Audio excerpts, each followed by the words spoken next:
Hi குட்டீஸ், இன்றைக்கான story பார்த்துடலாமா? ஏசப்பா ஒரு நாள் கெனசரேத் அப்படிங்கிற கடற்கரை ஓரமாக நின்றுட்டுருக்காங்க. அப்போ அவங்கள சுற்றி ஏசப்பாவோட இறை வார்த்தையை கேட்குறதுக்காக நிறைய ஜனங்கள் இருக்காங்க, சரியா? அப்போ அங்கே ஒரு 2 படகு இருக்குது. அதில் ஒரு படகோட ஓனர் யாருன்னா நம்ம சீமோன் அண்ணா, சரியா?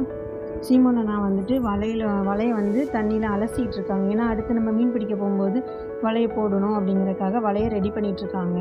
அப்போ ஏசப்பா சீமோன் அண்ணாவை கூப்பிட்டு படகை கொஞ்சம் தள்ளி நகர்த்தி நிப்பாட்டுங்க சொன்னோடனே அந்த படகை நகர்த்தி கொஞ்சம் தள்ளி கொண்டு விடுறாங்க. ஏசப்பா அந்த படகு மேலே ஏறி நின்று அங்கே இருக்கிற ஜனங்கள் எல்லாருக்குமே இறை வார்த்தையை சொல்கிறாங்க, சரியா?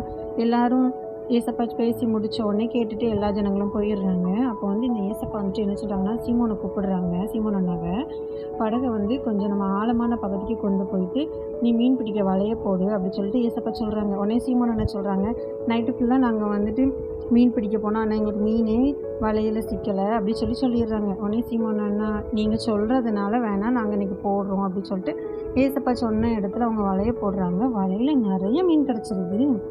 அவ்வளோ மீன் அவங்க இது வரைக்கும் பிடிச்சதே இல்லை. அவங்களால வலையை கூட இழுக்க முடியல. அப்போ பக்கத்தில் படகுல மீன் பிடிக்க வந்திருப்பாங்களே அவங்கள ஹெல்ப்புக்கு கூப்பிடுறாங்க. கொஞ்சம் அந்த வலையை இழுக்கிறதுக்கு ஹெல்ப் பண்ணுங்கன்னு சொன்னோன்னே அவங்களும் சேர்ந்து படகுல உள்ள வலையை மீனோடு இழுத்துட்டு வந்துட்டுருக்காங்க. இதெல்லாம் பார்த்து சீமோன் அண்ணாவுக்கு ஏசப்பா கிட்ட போய் சொல்கிறான், என்னை விட்டு நீங்கள் போயிருங்க, நான் பாவி அப்படின்னு சொல்லிட்டு இந்த சீமோன் அண்ணன் சொல்கிறான். ஆனால் ஏசப்பா என்ன சொல்கிறாங்க தெரியுமா? நான் பயப்படாத, நீ இது முதற்கொண்டு மனுஷங்களை பிடிக்கிறவனா உன்னை மாற்றுவேன் அப்படின்னு சொல்லி ஏசப்பா சொல்கிறாங்க.